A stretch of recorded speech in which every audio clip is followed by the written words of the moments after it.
One of the primary messages Oda pushes throughout the story is that death is not something to be feared, because death is not the end. Oda weaves his message about death throughout the story, only making explicit statements a few important times and then letting the rest of the series speak for itself. Now, the first time Oda has a character make a statement on death is Hiriluk's last words. Hiriluk tells us, "When does a man die? Not from a bullet to the heart, not from disease, not from poison. A man dies when he is forgotten." A simple enough feel-good statement that is an excellent send-off for Hiriluk. We get what he is saying. Hiriluk will not die because his will not be forgotten. Chopper will never forget him, and he believes that in time, even the people of his country can be cured, and so his legacy will not be forgotten either. But this obviously isn't just a statement about Hiriluk. How does this concept apply to the series as a whole? Well, we can pick up that this idea can be felt throughout the entire story, since it's also about Bellemere. It's also about Kuina, it's also about Saul, it's about Tom, and at the very heart of it all, it's about Roger. The idea that a man only dies when he is forgotten goes back to the very first chapter, the very first panels we are ever given. It is one of the most important quotes of the entire series because it encapsulates so much about what Oda is trying to tell us about the broader story of One Piece, and what it is we are reading. Why does the series take place in the Great Age of Pirates? What was the starting point of this entire story? The entire tale of One Piece is playing out in the wake of one man's legacy, a man who never actually died. This idea is echoed by Roger himself when he tells Rayleigh, "I ain't gonna die." He is executed shortly after, but his last words cemented his legacy forever.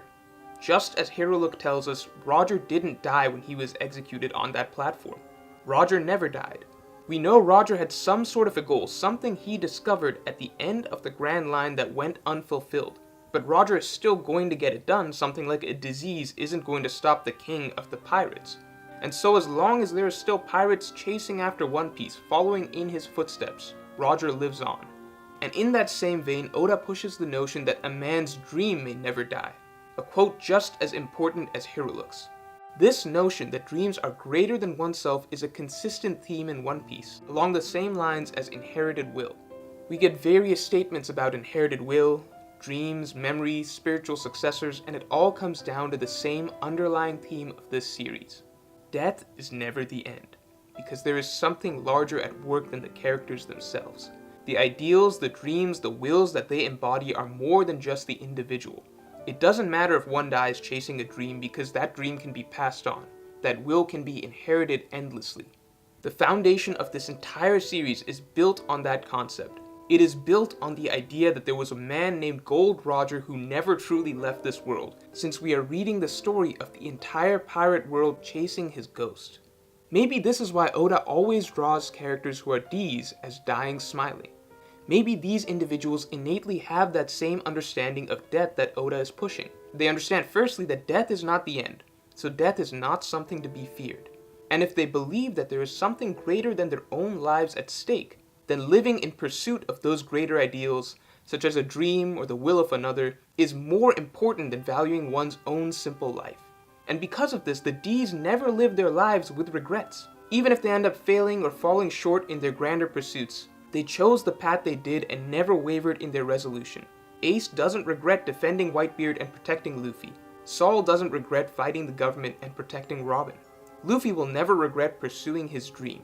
It's important to note that this doesn't mean that death is meaningless in this series. Someone like Luffy doesn't fear his own death for this reason, but he does fear living a life without those he cares about. That would be an empty life, and that would of course be a fate worse than death for characters like Luffy. So death still has a meaning and impact on these characters, just not their own deaths. Now the main point remains that one of the primary underlying philosophies of the series is that people don't die, as long as their memory lives on, as long as a dream is passed on, as long as their will is inherited, then something greater than oneself continues to survive. There's a level of mysticism and spirituality to this series that is always just underneath the surface. That's part of what makes this such a fantastical, dreamlike story. When I say that something is passed on, I don't mean literal reincarnation or magic. It's something we can imagine in our own world and even in our own lives. Just as the characters in One Piece are all just kindred spirits passing through time, carrying on something from those before them, so too is that something that everyone can feel in their own lives in some small way. So death is never the end.